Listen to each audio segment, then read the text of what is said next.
sometimes your upbringing really does define you. And when you have to work hard and you don't come from a lot, you are extremely grateful and thankful. So it doesn't necessarily mean that you'll be successful or not based on where you're starting, because I started sort of at a different place than a lot of people that have been successful.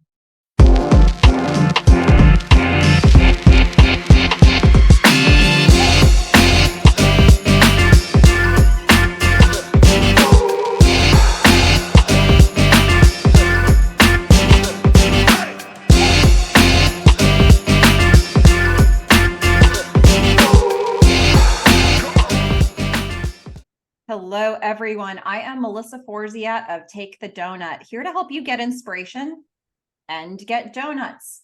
I'm a motivational keynote speaker, and today I'm bringing you a Take the Doughnut interview with Mary Ruberry.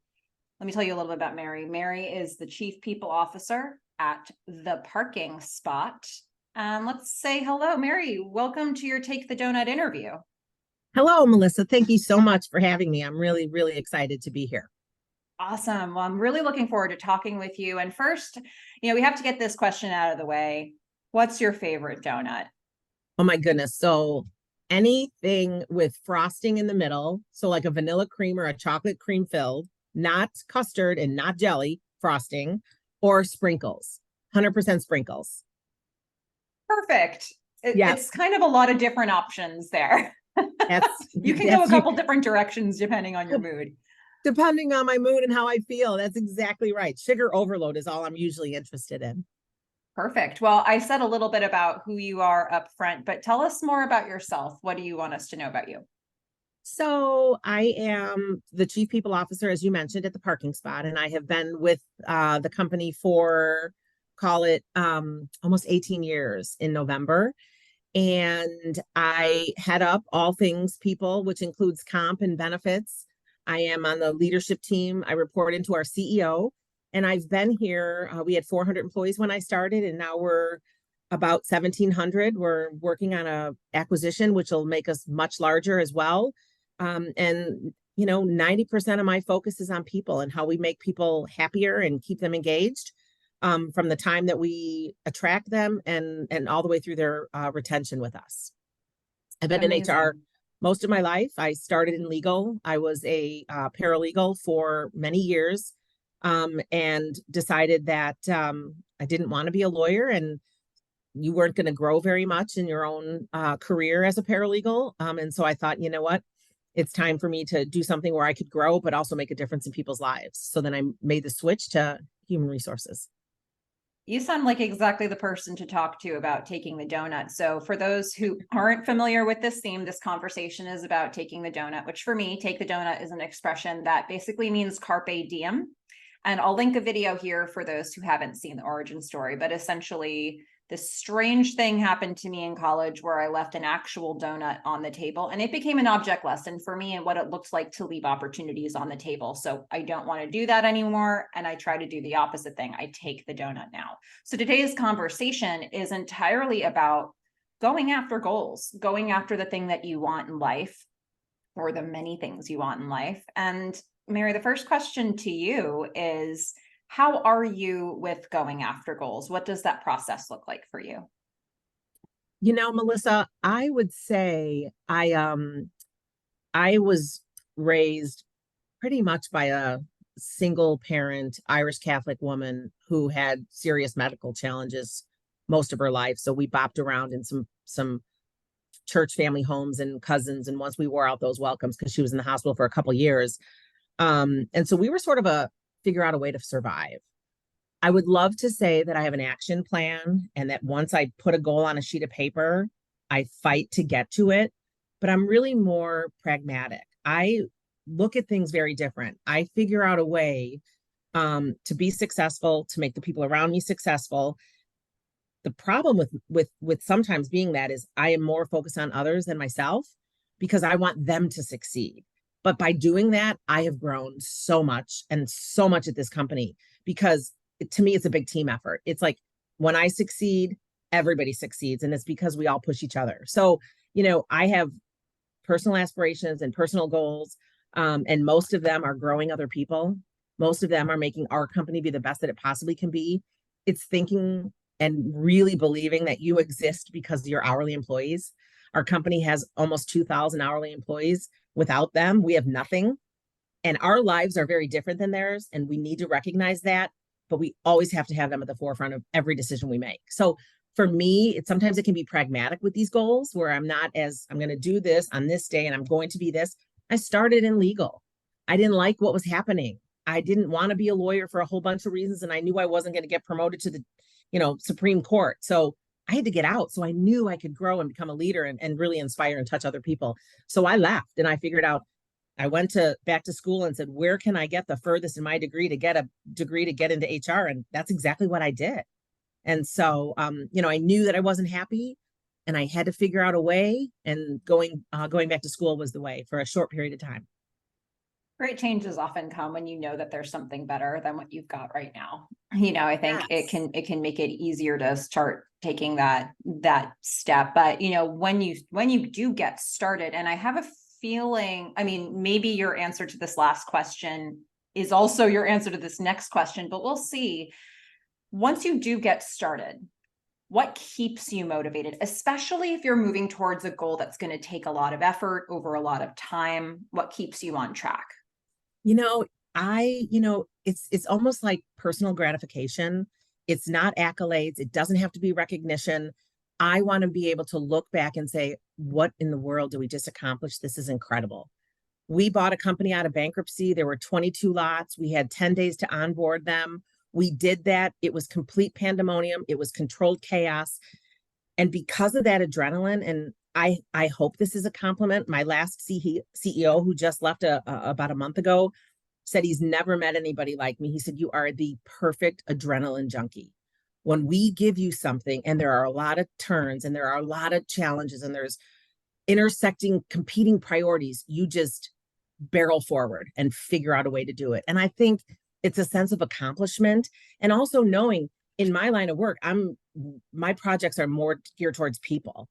And so I know that at the end of the day, when I onboard people, when I offer them those benefits, when we welcome to our team, when we engage them in our culture, when we have our DEI workshops with them in the very first several months of them being employed with us, I know it's going to make a difference in their life.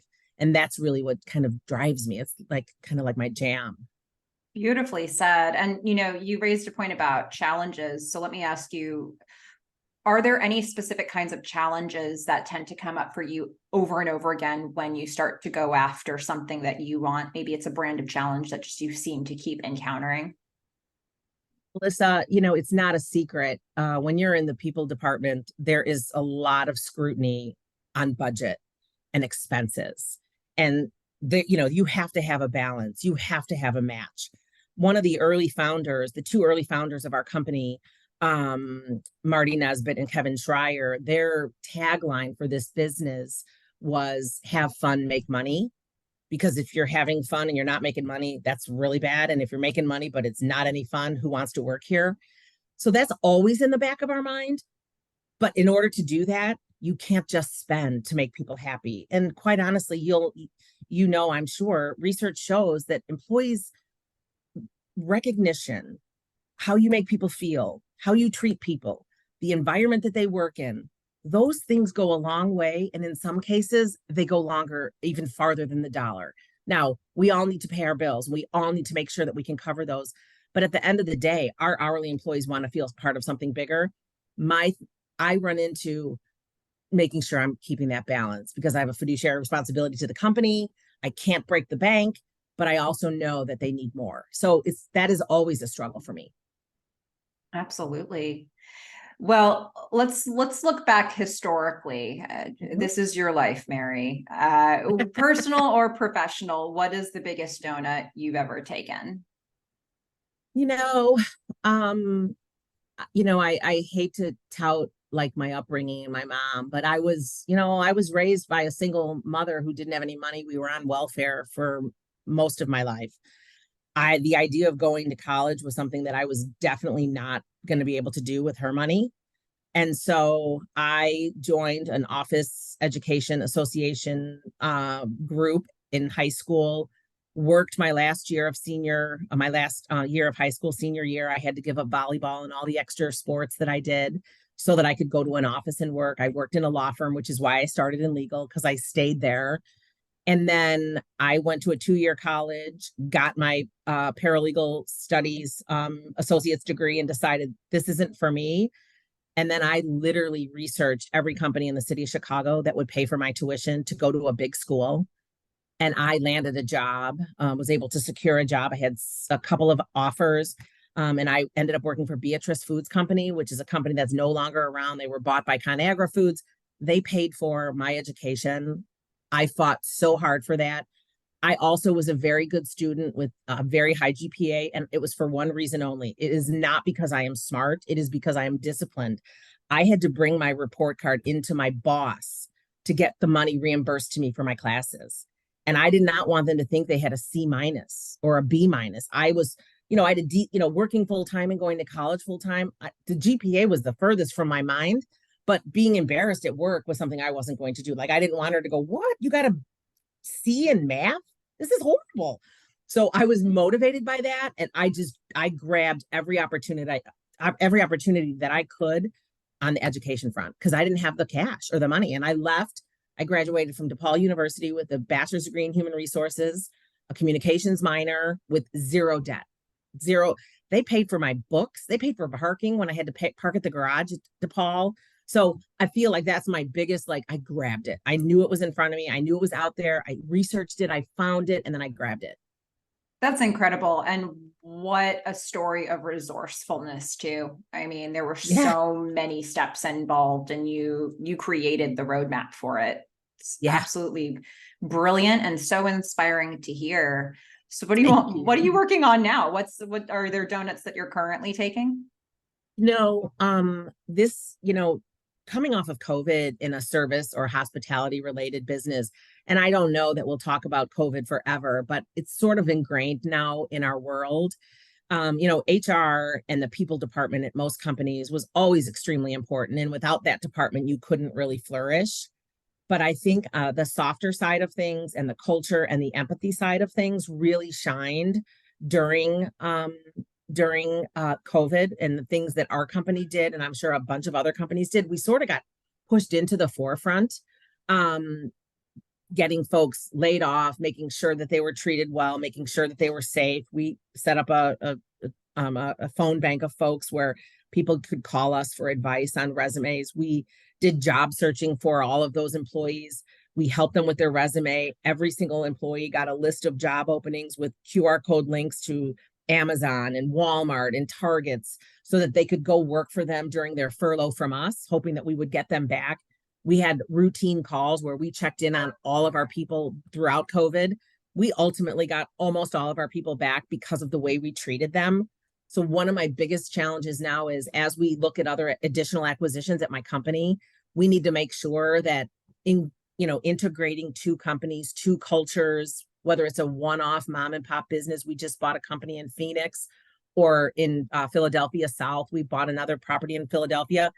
Those 40 people are just as important as the 2,000 that already work here, and really making sure that HR stands at the forefront. And that while we took a little bit of a back seat over the years, just we're a necessary evil in some companies, I think that has changed significantly. And so, trying to empower the women on my team, and the team, not even the women, but the men as well, to really push and really continue that, carrying that flag that empathy has got us where we were, and hard work.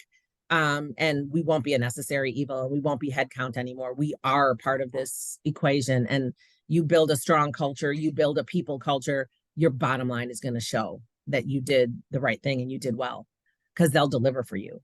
Yeah. So this is really a long-term donut in progress for you. It's a long job. It's a long job. It's exactly. Yeah. Absolutely. Well, knowing how many people are part of your company, part of your world, and how important people are to you, there could be some people listening to this that need some advice about a donut they're about to take or want to take. So let's sprinkle some encouragement, Mary. Oh, what would you say to those people who are thinking about going after a goal and taking their own donut? Melissa, it's interesting. I often think about how I landed at a parking company. And let's face it, there's not a whole lot of sexiness around a parking company. And we always joke and we always say, when you're at a cocktail party and someone asks what you do, it depends on what kind of a cocktail party you're at. And it depends on who's asking. You're either in parking or you're in logistics or you're in hospitality or you're in the people department, so we always laugh about that. I have some professionals on my team. I think some of them, it's their first job. And my advice to them is make the most of what you have here. You will have fun along the way. There will be other opportunities in your career, whether personally or professionally. We support you 100%.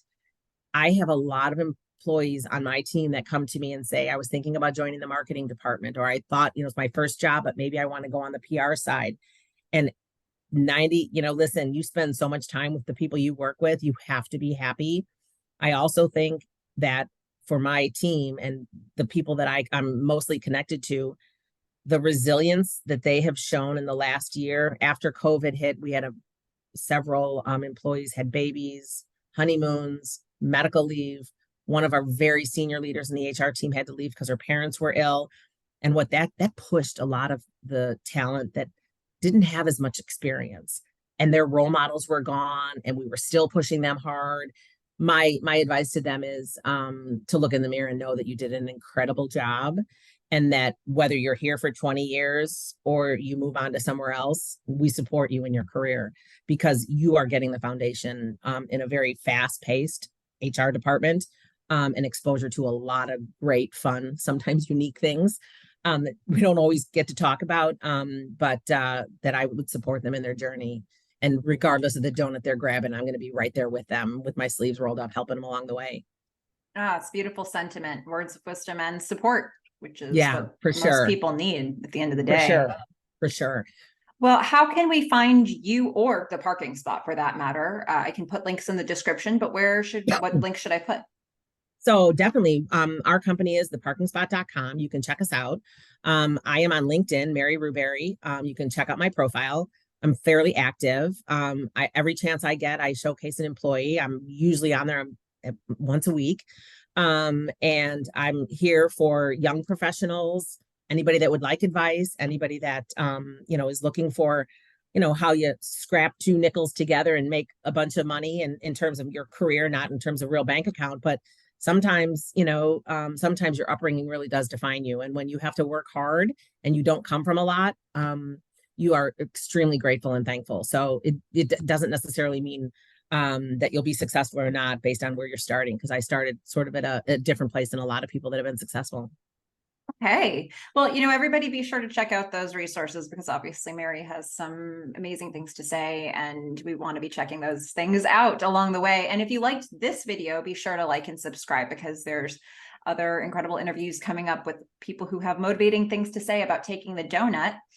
In the meantime, Mary, thank you so much for joining me and having this conversation and sharing your thoughts, not only about your life, but about, what the next step looks like for people who want to take the donut. Of course. Listen, Melissa, I so appreciate it. I love the concept. I love the whole donut theme. And I appreciate you having me on today. Thank you very much.